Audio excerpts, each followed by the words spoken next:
इस कहानी में हर मर्डर एक मैसेज है, हर नंबर एक राज छुपा के रखता है, और जब पुलिस इस राज के करीब पहुंचती है तब सबसे बड़ा झटका मिलता है और कहानी शुरू होती है। करीब 1000 साल पहले कुछ लोगों का एक बड़ा ग्रुप धरती छोड़कर चला गया और उन्होंने मिलकर लीग ऑफ फ्री वर्ल्ड्स नाम की एक नई सभ्यता बनाई। इंसानों ने कई ग्रहों पर कब्जा किया और उन्हीं में से एक था XT-59। ये ग्रह लगभग पूरा खतरनाक और गहरे दलदलों से भरा हुआ था। फिर भी इंसानों ने यहाँ एक बड़ा शहर बना लिया जहाँ एक टोटल कंट्रोल सिस्टम सबको चलाता था। ये सिस्टम लोगों को बाहरी दुनिया से बिल्कुल अलग रखता है, हर किसी की कॉन्टैक्ट सर्वेलेंस करता है और बेहद सख्त नियम लागू करता है। यहाँ तक कि आदमी की नौकरी और जीवन साथी भी वही सिस्टम चुनता है।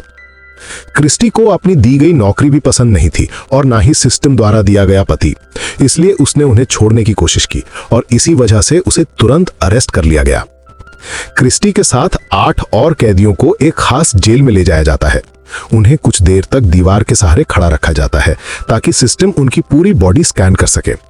ये स्कैन उनका सारा पर्सनल डेटा निकालकर सेंट्रल कंप्यूटर को भेज देता है, जिसे बाद में प्रेसिडेंट और उसके सलाहकार देखते हैं और तय करते हैं कि किसे अरेस्ट करना है और क्यों। स्कैनिंग के दौरान गार्ड एक 10वें कैदी को भी लाते हैं जिसके सिर पर एक काला बैग होता है। कैप्टन गुस्से में कहता है कि वो इन सबको गोली मार देना चाहता था, लेकिन कानून उसे ऐसा करने की इजाजत नहीं देता, इसलिए वो इनके साथ कुछ और करेगा। अब कैदियों को बताया जाता है कि उन्हें दलदली जंगलों में छोड़ दिया जाएगा। अगर वे 300 किलोमीटर पूर्व की तरफ चलते हुए हैप्पीनेस आइलैंड्स तक पहुंच जाएं, तो उन्हें मुकाबले से आजादी मिल जाएगी। लेकिन क्रिस्टी ने कभी किसी इंसान के बारे में नहीं सुना जो वहां पहुंच पाया हो, क्योंकि दलदल खतरों से भरा हुआ होता है। कैदियों को बाहर ले जाया जाता है। बैग वाला आदमी आगे बढ़ने लगता है, लेकिन उसे शक होता है। वो एक पत्थर को लात मारता है और पत्थर से टकराते ही हवा में इलेक्ट्रिक फेंस की चिंगारियां दिखती हैं, यानी बाढ़ अभी भी चालू थी। वो आदमी समझ जाता है कि ये सब एक एक्सीडेंट जैसा दिखाने की कोशिश की जा रही थी। इसके बाद कैप्टन उनका देश निकाला यानी एग्जाइल घोषित करता है और 10वें कैदी के सिर से बैग उतार देता है और पता चलता है कि उसका नाम अर्विन है। जाने से पहले गार्ड एक सप्लाई बॉक्स गिरा देते हैं और कैप्टन चेतावनी देता है कि उन्हें सिर्फ 1 घंटा मिलता है। 1 घंटे में यहां से निकल जाओ। अगर कोई फैसिलिटी के पास रुका तो उसे गोली से मार दिया जाएगा। फिर कैप्टन और गार्ड चले जाते हैं और इलेक्ट्रिक फेंस को फिर से चालू कर देते हैं। जैसे ही वो जाते हैं, एक लड़की मारिया घबरा जाती है और बाढ़ में कूदने की कोशिश करती है, लेकिन क्रिस्टी उसे रोक लेती है। इसके बाद अर्विन कहता है कि सबको पहले अपना नाम बताना चाहिए। बात करते करते उन्हें पता चलता है कि येस्ट नाम का कैदी पहले भी सजा काट चुका है और दलदल को बहुत अच्छी तरह जानता है। तभी अचानक उनका ध्यान एक अजीब आवाज पर जाता है। दलदल के अंदर से एक डरावना जीव बाहर निकलता है। उसका शरीर किसी डाली या टहनी जैसा दिखता है। वो 1 सेकंड के लिए हिलता है और फिर वापस मिट्टी में छिप जाता है। अर्विन बताता है कि इसे 100 वॉट कहते हैं। ये वाइब्रेशन महसूस करके हमला करता है, इसलिए जरा सा हिलना भी खतरा बन सकता है। उसके बाद अर्विन सप्लाई बॉक्स खोलता है। जैसे ही बॉक्स खुलता है, सभी कैदी पहले सामान पाने के लिए एक दूसरे को धक्का देने लगते हैं। इरविन सिर्फ एक चाकू उठाता है और क्रिस्टी से कहता है कि उसके पास जो भी चीज है उसे गिरा दो, क्योंकि उसे उसकी अब जरूरत नहीं पड़ेगी। अचानक यस सप्लाई बॉक्स को बंद कर देता है और सबको बताता है कि अकेला कोई भी इंसान इस दलदल में जिंदा नहीं बच सकता, इसलिए सबको उसके पीछे चलना चाहिए, क्योंकि वही यहाँ जीने के तरीके जानता है। लेकिन इरविन और क्रिस्टी उसकी बात मानने से मना कर देते हैं। उनका लक्ष्य सिर्फ एक है, आइलैंड ढूंढना। येस्ट को इस आइलैंड पर बिल्कुल विश्वास नहीं है, इसलिए वो इसका मजाक उड़ाता है। जाने से पहले इरविन अपने और क्रिस्टी के सप्लाई हिस्से की मांग करता है, लेकिन येस्ट साफ मना कर देता है। तभी इरविन कैम को पकड़ लेता है और उसे मारने की धमकी देता है। वो जानता है कि अगर कैदी आपस में लड़ेंगे तो फैसिलिटी के गार्ड सभी को गोली मार देंगे, क्योंकि नियम ऐसा है। येस्ट मजबूर हो जाता है। वो उन्हें उनका खाना और औजार दे देता है, लेकिन तभी इरविन उसे चौंकाता है। वो पूरा सप्लाई बॉक्स खरीदना चाहता है, इसके लिए वो अपना पूरा खाना देने को तैयार हो जाता है। येस्ट राजी हो जाता है और उसका ग्रुप एक एक करके अपना सामान बैग में रखकर वहां से चला जाता है। क्रिस्टी चाहती है कि मारिया उनके साथ आए, लेकिन इरविन उसे मना कर देता है। वो कहता है कि मारिया मानसिक तौर पर बहुत अनस्टेबल है और उन्हें सिर्फ धीमा करेगी। उसे शक है कि वो जिंदा नहीं बचेगी और वो चाहता है कि ये जिम्मेदारी येस्ट के ग्रुप पर रहे। इरविन बताता है कि 2 लोगों की टीम ऐसे हालात में सर्वाइवल के लिए परफेक्ट होती है। क्रिस्टी समझ जाती है कि वो पहले से ये सब प्लान कर रहा था, इसलिए मजाक में उसे कैलकुलेटर कहती है। इरविन क्रिस्टी को आगे चलने के लिए बोलता है क्योंकि उसका वजन कम है। इससे फायदा ये कि वो गहरे दलदलों को पहचान सकती है जहां इंसान आसानी से धंस सकता है। इरविन अपने शरीर से रस्सी बांधकर सप्लाई बॉक्स को पीछे घसीटता हुआ चलता है। कई घंटे चलने के बाद लेला उनके पास आती है। वो कहती है कि वो दोनों के साथ आना चाहती है और अपनी सप्लाई शेयर करने का वादा भी करती है। इरविन जवाब सोच ही रहा होता है, तभी अचानक कोई उन पर गोलियां चलाना शुरू कर देता है। इरविन और क्रिस्टी दौड़कर चट्टानों के पीछे छिप जाते हैं। थोड़ी देर बाद गोलीबारी रुक जाती है। लीला सुरक्षित होती है, यानी शूटर ने इरविन को ही निशाना बनाया था। इरविन लीला को वहां से भाग जाने को कहता है क्योंकि हमला उसके आने से जुड़ा हुआ है। लीला गुस्से में अपने ग्रुप की तरफ भाग जाती है। इरविन और क्रिस्टी जमीन पर रेंगते हुए आगे बढ़ते हैं और सप्लाई बॉक्स को अपने पीछे ढाल की तरह रखते हैं। क्रिस्टी नोटिस करती है कि बॉक्स पर कुछ अजीब छोटे जीव चढ़े हुए हैं, लेकिन इरविन कहता है कि वे नुकसान नहीं पहुंचाते। जैसे ही वो मैग्नेटिक रिज पार करते हैं, इरविन खड़ा हो जाता है क्योंकि वहां बंदूकें काम नहीं करती। वो चट्टानों के पीछे छिपकर दूसरे ग्रुप पर नजर रखता है और कंफर्म करता है कि वे लोग उनका पीछा कर रहे थे। उसे यह भी पता चलता है कि एक कैदी गायब है। उसी समय एक लाइट चमकती है। इसका मतलब फैसिलिटी की भारी तोप चलाई गई है, यानी जो कैदी पीछे रह गया था उसे मार दिया गया। क्रिस्टी सोचने लगती है कि क्या ये आइलैंड सच में मौजूद है। इरविन कहता है कि कैप्टन ने उसे बाढ़ से लगभग कत्ल करने की कोशिश की। यही इस बात का सबूत है कि आइलैंड असली है। अगर बचने का कोई चांस ही नहीं होता तो वो इरविन को मारने के लिए इतनी मेहनत नहीं करते। क्रिस्टी को शक होता है कि इरविन बार बार कहता है कि वो दलदल को अच्छे से जानता है, लेकिन वो कभी यहाँ आया ही नहीं। उधर फैसिलिटी में कैप्टन प्रेसिडेंट से बात करता है। प्रेसिडेंट गुस्से में है क्योंकि वे अभी तक इरविन को मार नहीं पाए हैं। फिर पता चलता है कि जो आदमी पीछे रह गया था, मैथियास, वो असल में अंडरकवर गार्ड था। तोप ने उसे कभी मारा ही नहीं था। ये सब एक नाटक था। थोड़ी देर बाद क्रिस्टी और इरविन रास्ते में रुक जाते हैं ताकि थोड़ा आराम कर सके और पानी पी सके। उसी समय जमीन से एक इलेक्ट्रिफाइड टेंटिकल बाहर निकलता है और लगभग क्रिस्टी पर हमला कर देता है, लेकिन इरविन जल्दी से अपनी क्लोक डालकर उस पर कूद जाता है और उसे रोकता है। टेंटिकल अब वापस लड़ाई शुरू कर देता है। ये इरविन के शरीर को अपने चारों तरफ लपेटता है और उसकी छाती पर चोटें करता है। इरविन की हिदायत पर क्रिस्टी चाकू उठाती है और टेंटिकल के नीचे वाले हिस्से को काट देती है।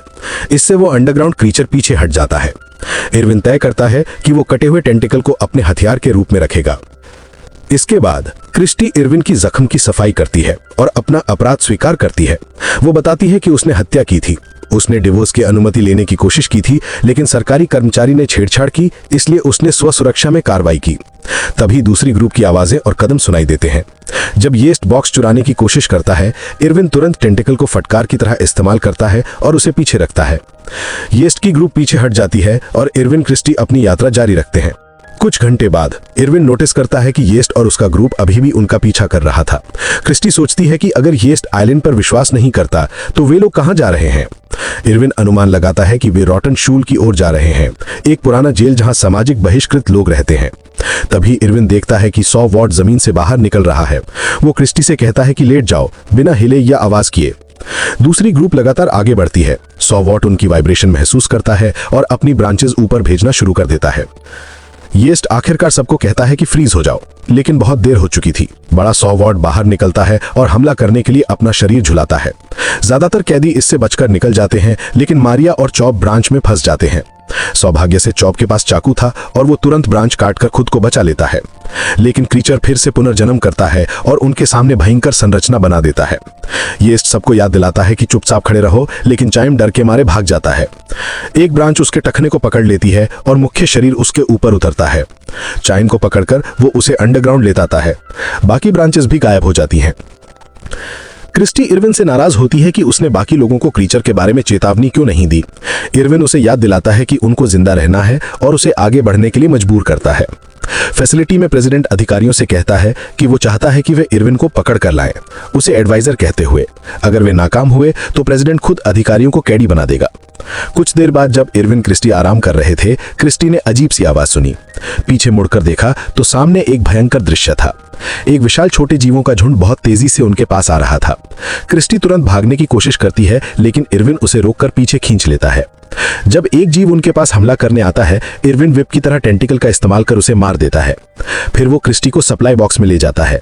जीव जल्द ही उनके पास पहुंचते हैं और बॉक्स पर कूचने लगते हैं, जिससे वो जोर जोर से हिलने लगता है, लेकिन बॉक्स इतना मजबूत है कि टूटता नहीं है। ये दोनों को सुरक्षित रखता है जब तक सभी जीव चले नहीं जाते। जब उन्हें यकीन हो जाता है कि अब खतरा टल चुका है, तो दोनों बॉक्स से बाहर निकलते हैं और बिना बॉक्स के अपनी यात्रा जारी रखते हैं। कुछ ही देर में वे असली दलदली इलाके में पहुंच जाते हैं। जमीन कहीं भी धंस सकती है, इसलिए हर कदम से पहले वे अपने लंबे डंडों से मिट्टी को परखते हैं ताकि किसी गहरे दलदल में फंसने से बच सकें। उधर यस्ट का समूह भी उसी क्षेत्र में पहुंच चुका है, लेकिन मारिया को ठीक रफ्तार से आगे बढ़ने में परेशानी हो रही है। यस्त ब्रेक लेने का ऐलान करता है। लैला तुरंत विरोध करती है। उसे डर है कि इस तरह वे इरविन की दिशा खो देंगे, लेकिन यस्ट को इससे कोई फर्क नहीं पड़ता। गुस्से में तमतमाई लैला अपनी रस्सी का सिरा काटती है और समूह छोड़कर निकलने लगती है। यस्त भी उसके पीछे दौड़ता है, लेकिन ध्यान भटकने के कारण अचानक एक गहरे दलदल में जा गिरता है। वह बुरी तरह फंस जाता है और बाहर निकलने के लिए गिड़गिड़ाने लगता है। लैला उस पर हंसती है। जोब उसे बचाने के बारे में सोचता है, लेकिन लैला उसे रोक देती है। लैला बताती है कि इरविन कभी राष्ट्रपति का सबसे बड़ा सलाहकार था और उसे इस पूरे क्षेत्र के बारे में वो सब पता है जो शायद किसी और को नहीं। इसलिए वह कहती है कि उन्हें यस्त नहीं बल्कि इरविन का पीछा करना चाहिए। समूह के अधिकतर लोग उसकी बात मान जाते हैं और उसके साथ चल देते हैं। सिर्फ यान रुक जाता है और यस्ट को गड्ढे से बाहर निकलने में मदद करता है। शाम होते होते इरविन खुद बहुत सारे कीड़े पकड़ लाता है और बिना झिझक उन्हें कच्चा खा जाता है। फिर वह क्रिस्टी से भी यही करने को कहता है। अगर वह जिंदा रहना चाहती है तो उसे खुद को मजबूत बनाना होगा। क्रिस्टी मन महसूस कर कीड़े खाती है। स्वाद बेहद घटिया होता है, लेकिन इरविन उसे बताता है कि अगर इन्हें उबाला जाए तो स्वाद और भी खराब हो जाता है। आराम करते हुए इरविन आखिरकार सच बताता है कि उसे कैद क्यों किया गया। लैला सही थी, वह पहले राष्ट्रपति का सलाहकार था। एक दिन उसने ऐसी जानकारी बाहर भेजने की कोशिश की जिससे पूरे सिस्टम का भ्रष्टाचार साबित हो सकता था। वह पकड़ा गया और अंत में उसने खुद ही सरेंडर कर दिया। वह जानता था कि सिस्टम उसके बिना नहीं चल सकता, इसलिए वह चाहता था कि उसे निर्वासन दिया जाए ताकि जब वो सिस्टम से गायब हो जाए तो पूरा तंत्र अपने आप ढह जाए। उसी समय फैसिलिटी में कप्तान को पता चलता है कि सिस्टम में गंभीर एरर आने लगे हैं।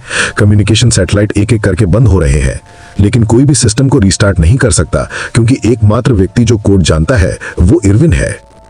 कुछ देर बाद लैला का ग्रुप दूर दो इंसानों को देखकर उनके पास जाता है, यह सोचकर कि शायद वे इरविन और क्रिस्टी हों। लेकिन सच्चाई कहीं ज्यादा डरावनी होती है। वे दो कैदी होते हैं जो वर्षों से वहां फंसे हुए थे और जिंदा रहने के लिए नरभक्षी बन चुके थे। वे झटपट हमला करते हैं और मारिया को पकड़ लेते हैं। बाकी सभी भय से पीछे हटकर भागते हैं। दूर कहीं से क्रिस्टी मारिया की चीखें सुनती है और उसे बचाने लौटना चाहती है, लेकिन इरविन उसे पकड़कर रोक लेता है। वह जानता है कि वहां लौटना खुद मौत को बुलाना है। आखिरकार मारिया की चीखें एक भयानक पत्थर की चोट पर जाकर थम जाती हैं। वह मारी जा चुकी होती है। कुछ देर बाद क्रिस्टी खामोश बैठी दुख में डूबी रहती है और पूछती है कि आखिर इतना डरावना दंड किसने बनाया। इरविन सिर झुकाकर स्वीकार करता है, ये सब उसी ने बनाया था। क्रिस्टी उसे राक्षस कहती है, लेकिन इरविन समझाता है जब ये कानून लागू हुआ था तब किसी ने इसका विरोध नहीं किया, इसलिए आम लोग भी उतने ही दोषी हैं जितना वह खुद। क्रिस्टी गुस्से में उबलकर उसे ताने देती है, कहती है कि उसका ज़मीर बहुत देर से जागा है। इन बातों से टूटकर इरविन भाग जाता है और ऊंची आवाज में चिल्लाने लगता है ताकि कोई खूंखार जीव उसकी आवाज सुनकर उसे खत्म कर दे, लेकिन कोई भी नहीं आता। इरविन हताश होकर समझ जाता है कि शायद राक्षस भी उसे नहीं चाहते। वह वापस लौट आता है और क्रिस्टी का मार्गदर्शन जारी रखने का फैसला करता है। क्रिस्टी अब भी नाराज है और बताती है कि कप्तान ने उसे इरविन को मारने पर आजादी देने का ऑफर दिया था, लेकिन उसने इनकार कर दिया। इसी बीच यस्ट और यान को लैला का ग्रुप मिलता है और वह बदला लेने के लिए कमर कस लेते हैं। यस्त गुस्से में लैला की गर्दन पकड़ लेता है। दबाव बढ़ता है तो वह आखिरकार सच उगल देती है कि कप्तान ने उसे भी इरविन को मारने पर आजादी देने का प्रस्ताव दिया था। कहानी को कंफर्म करने के लिए वैलेंटिन लैला के शरीर पर स्कैनर इस्तेमाल करता है और उसके टखने पर एक ट्रैकर पाता है। यस्ट कहता है कि इसे काट देना चाहिए, इसलिए लैला भागने की कोशिश करती है, लेकिन अचानक वो गिर जाती है। पीछे मुड़कर देखती है तो उसे एक मकड़ी के जाले जैसा जीव अपने पैर पर लटका हुआ दिखाई देता है। जल्दी ही जमीन से और रेशे निकलने लगते हैं और लैला को तब तक ढकते हैं जब तक वो हिल ना सके या सांस ना ले सके। यस्ट फिर से ग्रुप को कंट्रोल कर लेता है और भी चले जाते हैं। इस बीच ट्रैकर कैप्टन को मैसेज भेजता है। कैप्टन खुश होता है कि लैला मर चुकी है और बताता है कि उसके पास पुराने स्टाइल की बंदूक है जो दलदल वाले इलाके में काम करेगी, इसलिए वो मटियास को उसके साथ भेजता है। यस्ट के ग्रुप में वापस जाकर वे देखते हैं कि वैलेंटिन को जमीन पर एक बैग मिलता है वो इसे खोलता है और एक काला पदार्थ निकलता है। ये पदार्थ उसके शरीर में घुस जाता है, जिससे उसकी तुरंत मौत हो जाती है और उसका चेहरा मांस के रूप में नष्ट हो जाता है। कुछ देर बाद यान क्रिस्टी और इरविन के पास आता है और कहता है कि उसने अपना ग्रुप छोड़ दिया है।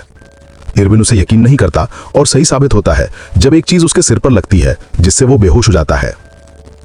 जब इरविन उठता है तो उसे पता चलता है कि उसे और क्रिस्टी को बाकी 3 कैदियों ने पकड़ लिया है।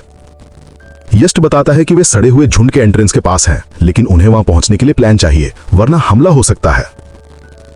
इरविन चाहता है कि क्रिस्टी उसके बिना चली जाए, लेकिन वो मना कर देती है और उसे किस कर लेती है। इसके बाद यस्ट इरविन को उठाता है और एक ऑफिसर ढूंढते हुए उसे अपने कंधों पर उठाकर ले जाता है ताकि कोई डील हो सके। सड़े हुए झुंड में मटियास और 2 ऑफिसर पहुंचते हैं।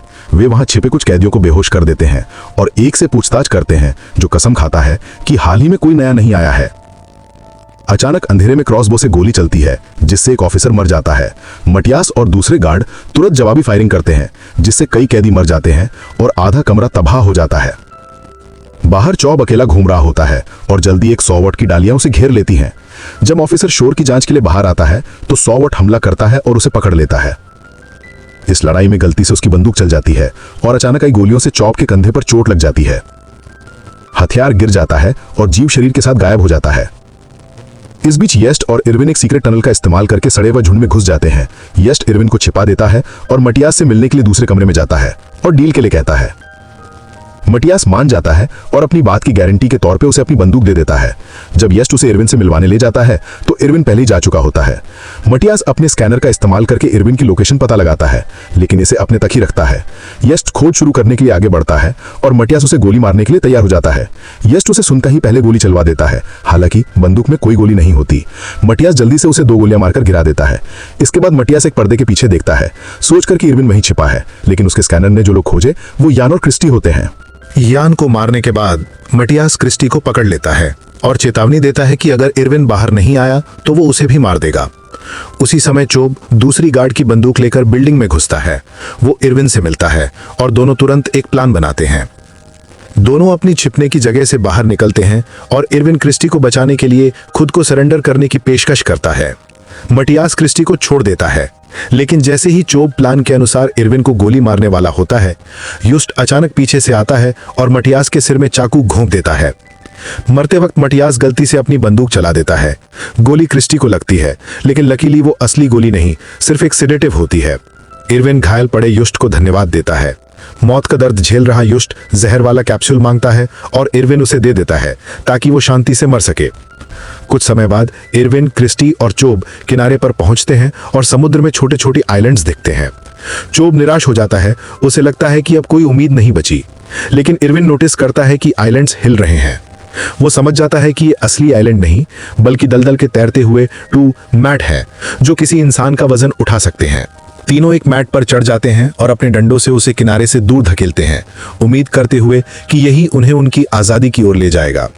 वहीं फैसिलिटी में प्रेसिडेंट कैप्टन पर गुस्सा निकाल रहा है कि वो इरविन को पकड़ नहीं पाया।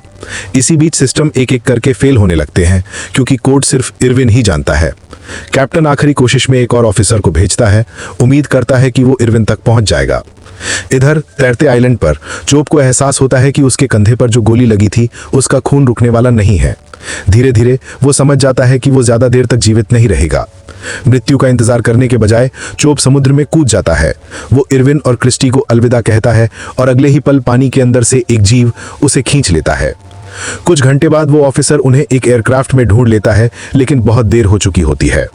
सिस्टम पूरी तरह फेल हो जाता है। एयरक्राफ्ट समुद्र में क्रैश करता है और डूब जाता है। इरविन और क्रिस्टी समझ जाते हैं इरविन का प्लान सफल हो चुका है, सरकारी सिस्टम गिर चुका है और वे जीत गए हैं। लेकिन जीत का जश्न ज्यादा देर नहीं चलता, क्योंकि आगे एक विशाल झरना है। इरविन अपना साइंस वाला दिमाग लगाता है और आइलैंड मैट को एक कोकून में बदल देता है। दोनों अपनी सांस रोकते हैं और पानी उन्हें नीचे गिरा देता है। कुछ देर बाद लहरें उन्हें किसी दूसरे किनारे पर फेंक देती हैं, जो पूरी तरह सुनसान सा दिखता है। इरविन बताता है कि यहाँ पास में एक छिपी हुई मिलिट्री सुविधा है, लेकिन उसे पासवर्ड का आखिरी अंक नहीं पता, क्योंकि वो प्रेसिडेंट ने चुना था। उनके पास सिर्फ 2 मौके हैं। इरविन रेत पर सारे संभावित नंबर्स की कैलकुलेशन शुरू करता है। क्रिस्टी उसे रोकती है। वो कहती है कि कोड डालने से पहले प्रेसिडेंट की आखिरी कही बात के बारे में सोचना चाहिए। इरविन की बात मानता है। वो कंट्रोल पैनल पर पहले एक जानबूझकर गलत कोड डालता है ताकि सिस्टम एक्टिव होने की पुष्टि हो जाए। फिर प्रेसिडेंट के आखिरी शब्दों में छिपे नंबर को एंटर करता है और पहाड़ के भीतर एक विशाल एंट्रेंस खुल जाता है। दोनों अंदर जाते हैं और वहां एक एयरक्राफ्ट खड़ा मिलता है, पूरी तरह तैयार ग्रह जोड़ने के लिए। लेकिन इरविन कहता है कि उसमें सिर्फ एक सीट है, इसलिए क्रिस्टी को उसके बिना ही चले जाना चाहिए। क्रिस्टी उससे कहती है कि वो उसके साथ रहना पसंद करेगी क्योंकि वो उससे प्यार करती है और उसे किस करती है। कुछ मिनट बाद कपल एयरक्राफ्ट में एक साथ जा रहा है क्योंकि वे सीट शेयर कर रहे हैं। आखिरकार वे दूसरे ग्रह पर पहुंचते हैं और लीग ऑफ फ्री वर्ल्ड्स को XT-59 के सिस्टम में हो रहे अत्याचारों के बारे में पता चलता है। उनकी वजह से उस ग्रह के नागरिकों को आजाद कराने के लिए शांति सेनाएं भेजी जाती हैं और 10 साल में एक नया सिस्टम आ जाता है, लेकिन ये वाला और भी बुरा हो जाता है। तो दोस्तों, ये थी कैलकुलेटर 2014 की पूरी कहानी। ये मूवी सिर्फ सर्वाइवल नहीं, ये इंसानी दिमाग की हदें दिखाती है। अगर आपको ये वीडियो पसंद आया हो तो इसे लाइक करना, शेयर करना और कमेंट में बताना कि अगली कौन सी मूवी की एक्सप्लेनेशन चाहिए। फिर मिलते हैं अगली धमाकेदार कहानी के साथ। तब तक के लिए धन्यवाद।